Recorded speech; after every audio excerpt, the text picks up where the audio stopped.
마태복음 5장 1절에서 12절. 예수께서 무리를 보시고 산에 올라가 앉으시니 제자들이 나온지라. 오늘은 그 유명한 산상수훈입니다. 예수님이 세례를 받고 갈릴리로 가서 사역을 합니다. 얼마나 오래 하는지는 정확하게 알지 못하지만 오늘 첫 번째 산에 올라가서 설교하는 겁니다. 예수님은 회당에서 가르치기도 하고 했지만은 설교는 마음 놓고 설교하는 것은 결국은 회당에서 하는 것도 아니고 산에 올라가서 합니다. 이 제자들이 12제자만 나왔는지 엄청난 무리가 모였는지는 알 수 없습니다. 그러나 첫 설교라는 의미에서 우리는 굉장히 귀담아 듣고 싶은 이야기입니다. 물론 병 고치면서 또 제자를 부르면서 또 가르치면서 많은 말씀을 하셨지만 마태는 이것을 첫 번째 설교 형식으로 보여주고 있습니다. 잘 아는 팔복이죠. 그래서 이게 어디서 했을까? 뭐 산이라고 했으니까 어디 산인지 모르지만 그 산이 있다고 인정되는 곳에 이제 교회가 세워졌는데 거기가 가브나움에서 이렇게 쳐다보면 보이는 산입니다. 가브나움은 예수의 주사역지입니다. 그러니까 나사렛에서 30년 살고 그 가브나움에서 3년 동안 사역했다고 생각하면 됩니다. 나사렛도 갈릴리고 가브나움도 갈릴리인데 그 밑에 지도를 보면 잘 보이네요. 가브나움이 보입니다. 카파르나움이라고 해서 지금 구글 지도에 카파르나움이라고 했고 그 왼쪽 위에 팔복교회가 산 위에 세워져 있는데 거기서 내려다보면 바다가 잘 보이죠. 그 그림이 팔복교회인데 거기 가게 되면 이 코스를 항상 들리게 됩니다. 제가 이 교회를 갔다 내려오다가 그 무궁화 무슨 무궁화 저기 아니 무궁화 무궁화가 샤론의 무궁화가 그게 샤론의 꽃 장미가 무궁화죠. 샤론의 꽃 장미가 무궁화인데 내가 여행 가면서 이스라엘에 가면 꼭 샤론의 꽃 장미를 보고 오겠다 그랬는데 샤론이라고 하는 그 바닷가에는 가지 않습니다. 지중해 쪽에 남쪽인데 가이샤라는 가는데 그 밑에는 안 갑니다. 그래서 거기서 자라는 자연스러운 샤론의 꽃 장미 이 무궁화를 볼 수가 없고 가이드도 모르고 아무도 모릅니다. 갈 수도 없고 그래서 하다가 이 팔복교회를 보고 이제 내려가는데 옆에 사람들보다 뒤에 늦게 늦지막게 가는데 빨간 꽃의 무궁화를 봤습니다. 그걸 보고 사진을 찍고 우리 집사람을 부르고 불러서 같이 보면서 이야기하고 내려왔는데 무궁화하고 똑같은데 색깔만 빨갛더라고요. 그래서 이것이 틀림없다 그렇게 믿고 기쁜 마음으로 내려왔는데 그래서 그 보는 그 자체가 기쁨이었어요. 오늘 2절에 보면 3절에 보면 처음 첫 번째 복이 나옵니다. 8개 복 중에서 첫 번째 복이 심령이 가난한 자는 복이 있나니 천국이 저들의 것이며 누가복음은 이것보다가 늦게 쓰여졌지만 누가복음은 그냥 가난한 자는 복이 있나니 그렇게 얘기합니다. 그리고 누가복음은 이 산상수훈에 대해서 아주 적극적이고 공격적으로 기록을 합니다. 여기는 불과 몇 절이 안 되지만 누가복음은 아주 길게 8개를 이렇게 간추려 놓지는 않습니다. 간추려 놓지는 않았지만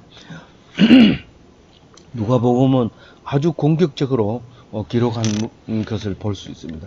누가복음은 6장에 나오고 마태복음은 5장에 나오는데 이 두 곳에서 이제 팔복을 설교합니다. 근데 심령이 가난한 자가 어디냐? 그냥 가난한 게 돈이 없어서 가난한 거하고 다르지 않느냐라고 말할지 모르지만 사실은 그게 그겁니다. 그게 그거예요. 도움이 필요한 사람, 간절한 사람, 그 사람이 이 심령이 가난한 사람이죠. 몸만 가난하고 심령은 가난하지 않느냐, 그거를 그렇게 표현한 거죠. 그래서 천국이라고 하는 것은 마태복음에서만 천국이라고 하고 다른 데서는 하나님 나라라고 합니다. 하나님 나라가 그들의 것이다. 세상에서 버림받은 자가 하나님 나라에 들어간다는 말을 하고 있는 거죠. 누가복음에는 그 6장 24절에 그런 얘기를 해요. 부유한 자는 화가 있다는 거예요. 너는 이미 위로를 받았기 때문에 천국으로 들어갈 수 없다는 거죠. 그래서 부자가 천국 들어가기가 낙타가 바늘기 들어가기보다 어렵다는 얘기가 그 말이죠. 부유한 자는 복이 있는 것이 아니라 화가 있다는 거죠. 그래서 그 자체가 상을 받아버렸기 때문에 더 이상 남은 줄 수 있는 복이 없다는 거예요, 부자는. 근데 가난한 자는 받을 복이 있다는. 근데 뭐 예수님하고 사도 요한하고 전파하는 거는 회개하라 천국에 가까워졌느라 똑같이 전파합니다. 세례도 똑같이 주고. 그런데 설교를 딱 할 때 말이 다른 거예요. 다른 사람 누구도 이렇게 설교하는 사람은 없는 거예요. 그걸 보고 이제 놀라는 거죠.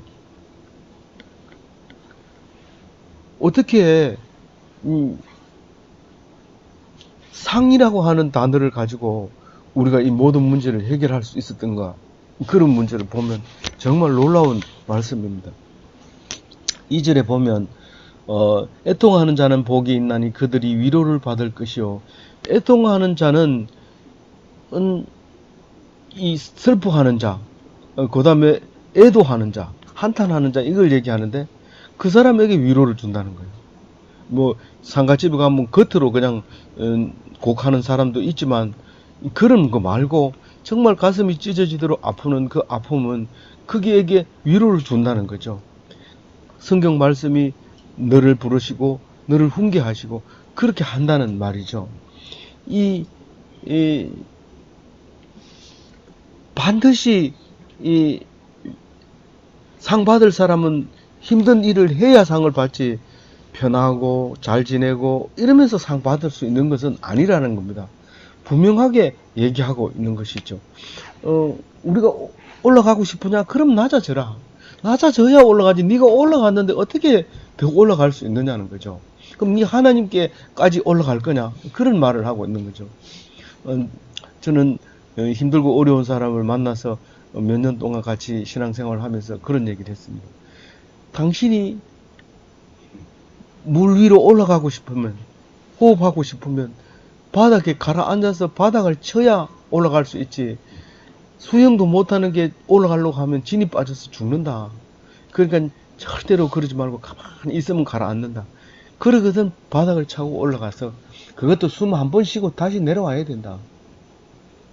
그런 얘기를 이제 여러 번 했습니다. 그런데 우리는 올라가고 싶으면 내려와라, 그 얘기를 하고 있습니다. 가만히 있으면 하나님이 올리기도 하고 내리기도 하고, 나는 아무것도 안 했는데 막 상을 주기도 하고, 또 뭐 아무것도 안 했는데 막 힘들게 만들고 형편이 어렵게 만들고. 그는 하나님이 하신다는 사실을 들어봐라, 귀담아 들어라, 귀를 기울여라, 그런 말씀으로 들려지게 되는 것이죠. 그 5절에 보면 온유한 자는 복이 있나니 그들이 땅을 기업으로 받을 것이요. 이 온유한 사람, 유순한 사람, 온순한 사람, 이 사람은 뭘 상을 받을까 생각을 해보면 받을 게 없을 것 같아. 슬픈 사람은 위로를 받고, 없는 사람은 돈을 부유하게 되고, 천국은 그렇게 좋은 거니까 거기 하늘나라에 가면 그렇게 상을 받고 많이 가지게 될 것이다 라는 생각을 하면 되는데, 온유한 사람은 도대체 얻는 게 없어. 그냥 부족한 것 같고, 늘 이러다가 그냥 죽는 것 같고, 당연히 그러다 죽죠. 그렇지만 예수님은 거기 그냥 죽는 게 아니다. 그리고 니는 그냥 죽는 것처럼 보이지만 네가 가진 땅, 네가 발 딛고 서서 내 거라고 말할 수 있는, 아무도 침범할 수 없는 그 땅을 네 몫으로 준다. 가만히 있으면 그 땅이 네 땅이라는 거죠. 가만히 있는 사람에게 그걸 내 땅이라고 할 수 없습니다. 뭐 어떤 경우에는 땅을 짓고 있는데 등기가 집을 짓고 살고 있는데 등기가 남의 등기로 돼 있어가지고 땅을 이제 내줘야 될 판인데 이 집을 부수면은 결국은 그 집 땅이 되지만 안 부수는 한은 그 집이 계속해서 유지합니다. 자식에게 물려주고 또 자식에게 물려줘도 상관없습니다. 그거는 분명한 소유권을 갖고 있습니다. 이 세상 사람들도 그렇습니다. 온유한 사람은 땅을 몫으로 얻습니다. 지적도가 아무리 그래도 온유하지 않는 사람은 땅을 빼앗기도 하고 말뚝을 옮겨받고 그렇게 해도 결국은 그게 유산으로 나중에 넘어가면 등기부 등본에 있는 지경에 따라서 후손에게 넘어갑니다. 아무리 자기가 그렇게 해도 소용이 없습니다. 그래서 온유한 사람은 땅을 몫으로 얻는다 하는 사실을 기억하고 악착같이 해봐야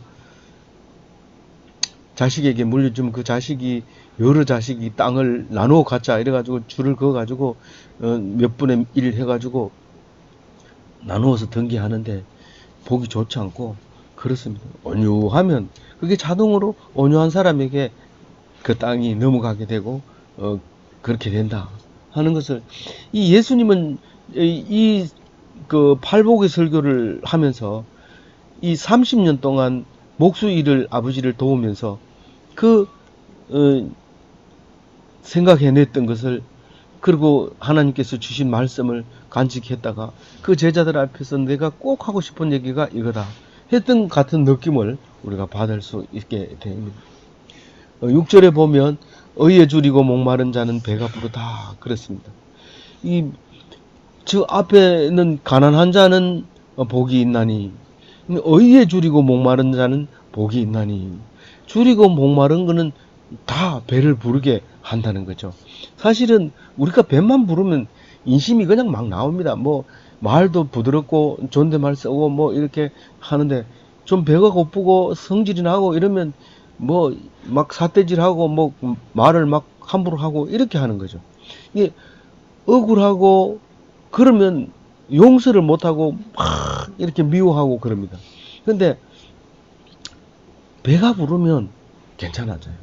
그래서 성질이 사나웠고 이러면 막 따지고 이러거든. 그거 물론 뭐 들어줄 필요는 있어요. 그러나 그 말은 들을 필요가 없어요. 근데 그냥 실컷 먹이고 고기 구워주고 그러고 앉아가지고 있으면 그 소리 안 해요. 참 이 고기 맛있다 이러면서 어디서 샀냐 이러고 이런 얘기를 하지. 그 사람 보고 막 욕하고 막 저주하고 이러지 않습니다. 배가 부르면 저주를 안 합니다. 그래서 목이 결국은 그 사람에게는 배부른 복을 준다. 그런 얘기를 이제 합니다. 그래서 왜냐하면 우리는 누구나 끝까지 계속해서 그런 남을 욕하거나 그렇게 하지 못하거든요. 그러니까 우리는 이 의에 줄이고 목마른 자가 배가 부르다. 그 다음에 7절에 불쌍히 여기는 자는 불쌍히 여김을 받는다. 이제 누가복음에서는 황금률을 말하게 되죠.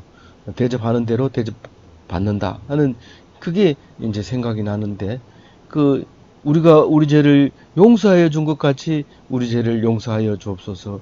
용서해달라고 하나님께 기도할 때 다른 종교는 그런 말 못합니다. 그냥 복 받게 해주세요. 우리 아들 잘 되게 해주세요. 그리고 기도를 하지. 어디든지 마찬가지입니다. 물론 무식해서 그럴 기도하지만 대부분은 그냥 무조건 빌면 된다고 생각을 해요. 내한테 가장 귀한 것을 드리면 신이 나에게 뭘 준다고 생각하는 게 일반 사람들의 신이지만 하나님은 그게 아니라 오직 내가 용서해 준 것이 용서받는다는 겁니다. 그래서 우리는 늘 기도할 때 그렇게 하게 합니다. 우리 아들이 어제 내려와서 같이 예배 드리고 갔는데 마지막에 주기도문을 하면서 그런 얘기를 해요. 이거를 드릴 때마다 내가 지금 용서받기만 바라고 용서하지는 않는데 참 할 때마다 생각이 난다. 그런 얘기를 합니다. 그런 생각 나라고 그 기도하라고 예수님이 가르쳐 주셨죠. 오늘도 마찬가지로 불쌍히 여기면 네가 불쌍히 여김을 받지만 네가 남을 그렇게 불쌍히 여기지 않으면 못 받는다. 예수님이 빚진 자를 비유하면서 조금 빚진 자를 가서 목을 잡고 돈을 내놓으라고 하잖아요. 그때가 언제냐면 엄청난 빚을 탕감받은 자가 그렇게 했을 때 결국은 그 사람은 용서받지 못하는 사람이 돼버리는데, 우리는 남은 생각 안 하고 내만 자꾸 용서해달라고 하나님께 기도하는 어리석은 기도는 다른 종교에 가가지고 하는 게 나아요. 다른 종교에 가서. 여섯 번째 복은 청결한 마음으로 하나님을 보는 것이, 그게 청결한 마음이 있는 자만 하나님이 보는 거지, 마음이 더티하면 안 돼요. 마음이 지저분하고 욕심이 있고 이러면 하나님을 볼 수가 없어요. 설교를 들어도 한숨이 나오고 말씀을 들어도 짜증이 나고 설교 긴 것 같고, 그런데 진짜 정결한 마음으로, 청결한 마음으로 있으면 그 말씀이 어제 들은 말씀하고 똑같은데 은혜되고 하나님의 놀라운 능력이 보여지고 그런 거죠. 일곱 번째 복은 화평하게 하는 자는 하나님의 아들이다. 화평하게 하는 게 정말 어렵죠. 싸움할 때 가서 자기가 말린다고 대들지만 사실은 말리는 게 아니라 더 싸움을 붙이고 타는 불에 기름 붓는 거나 마찬가지입니다. 그렇게 화평하게 되는 것은 오직 화평케 하는 능력이 있어야 되는데, 그 능력을 가진 사람이 하나님의 아들이라고 얘기합니다. 그 화평을 어떻게 보여줬어요, 예수님이? 십자가에 돌아가심으로써 그게 화평하게 된다는 사실을 알고 하나님 아들로서 그런 능력을 가졌죠. 화평하게 하는 거예요. 우리가 하나님과 하나 되고 또 다른 사람이 대적이 하나님과 하나가 되면 대적이 나하고 하나가 되는 거예요. 그게 화평이에요. 그 능력을 하나님 아들이 가지고 있었던 거죠. 그래서 예수님이 나자마자 그런 얘기하죠. 누가복음 19장에 나자마자인가요? 주의 이름으로 오시는 왕이요 하늘에는 평화요 가장 높은 곳에는 영광이로다. 예수님의 탄생이 그 평화로 오시는 거예요. 그래서 화평하게 하는 능력을 가진 하나님의 아들 예수 그리스도, 우리를 닮아가는 게 복이다, 그게 말이죠.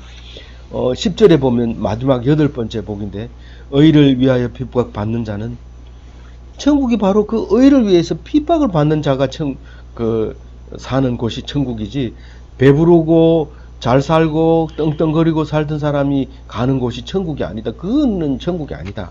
그 얘기를 지금 말하고 있습니다. 그래서 핍박을 어떻게 받느냐 하면 십자가를 지기까지, 그보다 더 극형은 없어요. 십자가에다 못을 박는 것보다 더 극형은 없어요. 최고의 극형을 인간으로서 머리 짜낸 머리로서는 최고의 극형을 받는 그런 사람이 가는 곳이 천국인데, 예수님께서 먼저 가셨어요. 하늘나라에 가셔서 하나님 우편에 앉아 계셔요. 그 십자가를 지셨기 때문에 가능한 거죠. 의를 위하여 핍박받는 자가 가는 곳이 천국이다. 그렇게 얘기하고, 실제로 이 문장을 보면 죽어서 가는 게 아니라 지금 그렇게 함으로써 천국이 임한다는 겁니다. 진행형을 쓰고 있는 거죠. 그러면서 11절에 이런 얘기를 하죠. 11절 같이 읽어볼게요. 나로 말미암아 너희를 욕하고 박해하고 거짓으로 너희를 거슬려 모든 악한 말을 할 때에는 너희에게 복이 있나니. 예수 이름으로 죽는 것이 최고 큰 복이다. 그래서 누가 나를 죽일 건가, 나를 십자가에 달 건가, 그렇게 말하는 생각을 하고 억지로 십자가에 매달리는 게 아니라, 내가 그냥 당했을 때 복을 주는 것이지, 내가 능력으로 그 복을 가진다면 다 노력을 해서 복을 받죠. 근데 노력은 안 되고 네가 당해라. 욕을 먹고 박해를 당하고 거짓으로 억울한 말을 듣고, 그게 너에게 복이라고 말하고 있습니다. 천주교에서 그걸 모르고 그냥 고난만 복인 줄 알고 있다 보니까, 아무도 그 수도회를 만들어 놓으면 누가 고난을 주질 않아요. 그러면 고난을 받고 싶어서 99계단을 무릎으로 기어 올라간다든가, 엄청난 무거운 걸 가지고 절벽을 기어 오른다든가, 이런 고행을 스스로 하는데 그 복은 아니에요. 이건 비동적인 거지, 강제로 받는 고통이고 억울하게 받는 고통이지, 내가 힘들게 한다고 해가지고 고행이 하나님이 상 주는 건 아닙니다. 그래도 약간의 유익은 있다고 해요. 성경 예수님이 그렇게 해요. 약간의 유익은 있다. 그러나 그거는 복이 아니다라고 얘기를 합니다.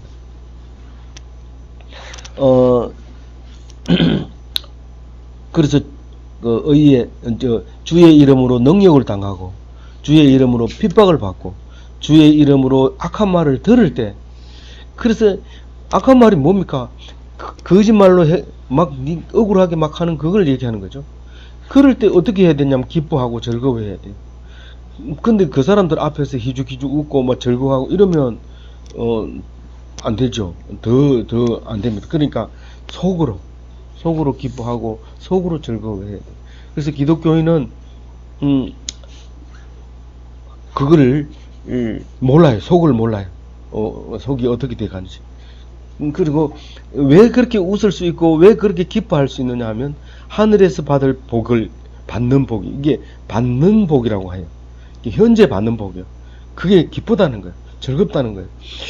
이 사도 바울이 이 사도행전에서 또 자기 글을 쓴 것에서 보면 그 고통을 즐거워하는 것 같아요. 누가 그런 얘기를 했는데 실제로 그렇게 고통을 찾아다니면서 거절하지 않고 그렇게 보는 것을 우리가 볼 수 있습니다. 그래서 현재 받는 복, 사후에 받는 복이 아니라는 거. 그래서 과거에 너희들만 그런 게 아니라 과거의 선지자들도 다 그렇게 어려움을 받았다. 이제 그 얘기를 이제 12절에 합니다. 그러면서 이 이야기가 그 누가복음 6장에는 굉장히 길게 40 몇 절까지 나옵니다. 그 중에서 제가 이제 좀 몇 가지를 제가 적었는데요. 거꾸로 써놨어요. 여기는 전부. 누가복음 6장 24절부터 한번 읽어볼게요. 그러나 화 있을진저 너희 부요한 자여 너희는 너희 위로를 이미 받았도다. 화 있을진저 너희 지금 배부른 자여 너희는 줄이리로다. 화 있을진저 지금 웃는 자여 너희가 애통하며 울리로다. 모든 사람들이 너희를 칭찬하면 화 있도다. 그들의 조상들이 선지자들에게 이와 같이 하였느니라. 아멘. 칭찬받고 그 어려움 당하는 사람 많습니다.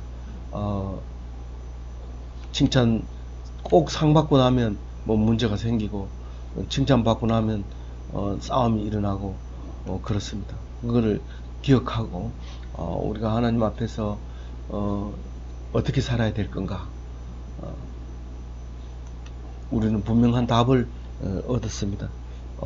이 발복 꼭 붙잡고 승리하는 기독교인이 되시기 바랍니다.